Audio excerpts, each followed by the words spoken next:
In this lecture, at first, we will know what is semi-empirical mass formula, and then we explain this formula on the basis of the liquid drop model of the nucleus.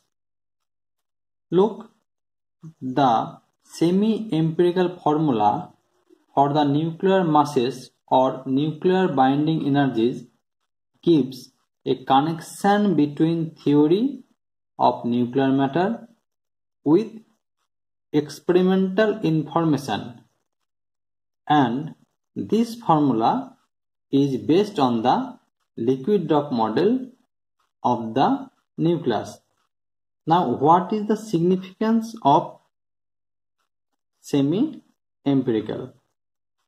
The meaning of the semi is half and empirical meaning experimental.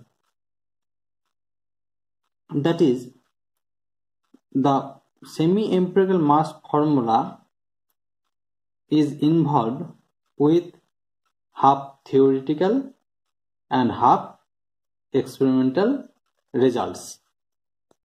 According to this formula, the binding energy of a nucleus of atomic number Z and mass number A can be written as this form, where each of the term is individual energies. Now we explain each of the energy term one by one. Let's follow. As this is the binding energy, so each of the terms also the energy of different kinds. First is volume energy. EV is volume energy, and this energy is proportional to the mass number of the nucleus. As the nucleus contains neutron and proton, and this sum is called mass number. So look, if mass number is increased, then volume of the nucleus also increased. That means volume of the nucleus is proportional to the mass number, as well as the volume energy also proportional to the mass number, and it is equal to a proportionality constant into A. So this is the volume energy of the nucleus. So this is positive always. The second term represents the surface energy of the nucleus. As a nucleus is spherical shaped, and if its radius is r, then it is related to the mass number by this relation. Then the surface area of the nucleus will be 4 pi r square equal to 4 pi r0 square a to the power 2/3. Thus, the surface energy proportional to a to the power 2/3 and equal to a proportionality constant as a to the power 2/3. Now this surface energy will be negative. Now why is it negative? Let's explain. The attractive force near the surface of the nucleus is towards the center of the nucleus. It is similar to the surface tension of the liquid drop, and that is why this surface energy tries to reduce the binding energy of the nucleus, and this is signified by the negative term, and for this reason we may write this term as this. The third term is Coulomb energy. The Coulomb energy inside the nucleus arises due to the repulsion between the same charged proton in the nucleus, and this energy also reduces the nuclear binding energy.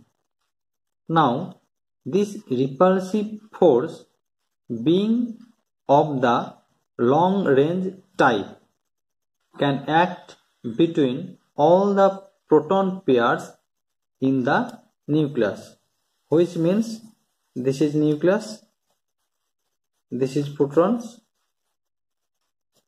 The force acted upon the charges, and this is a pair of protons. Thus, the number of such pairs will be Z into Z minus 1 by 2. For large Z, this is nearly equal to Z square by 2. Again, it is also shown easily that the Coulomb energy is proportional to the inverse of the radius of the nucleus, and this is equal to 1 by a whole to the power 1/3. That means EC proportional to a to the power minus 1/3, and as this energy reduces the nuclear binding energy, we may write equal to minus proportional constant a whole to the power 1/3, and this involves as this factor. Also, this is Z square, so we may write this as Z square.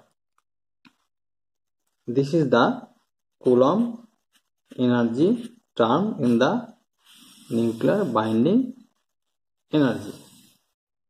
The fourth energy term arises due to the asymmetry in the proton-neutron numbers in the nucleus, which means either Z is greater than N or N is greater than Z.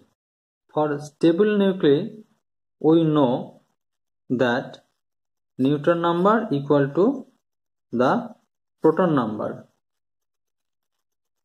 For high proton number nucleus has more Coulomb repulsion, so an additional energy term will be added to the binding energy term of the nucleus. Now, this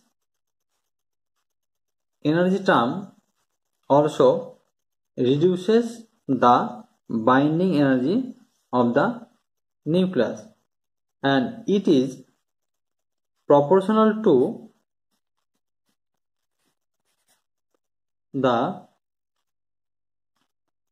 number N minus Z whole square by A, and this is equal to A C n minus z whole square by a. This is obviously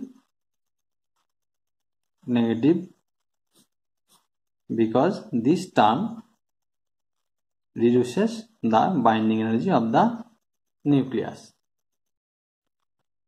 equal to minus AC a minus 2z whole square by a, because n minus z equal to a minus z. This is for n minus z, and it is equal to a minus 2z. Okay. The last energy term is pairing energy term. Now there is a question, why this term is added with the binding energy terms. Look, the even nuclei are more stable than odd nuclei. Between even or odd nuclei there is even odd even nuclei whose binding or strength of binding is intermediate between even and odd nuclei.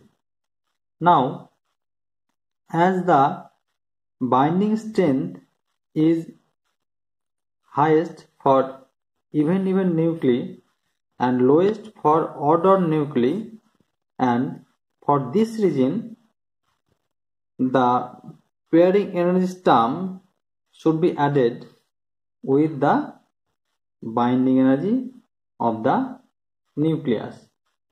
Now this pairing energy term delta only depends on the mass number, and the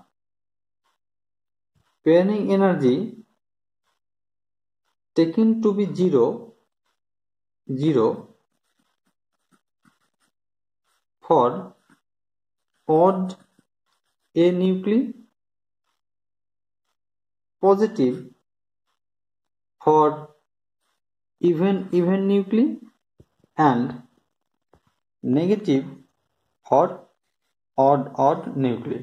And that is why we add this term as plus minus, and this is the constant term and this is the mass number, which means the pairing energy should be proportional to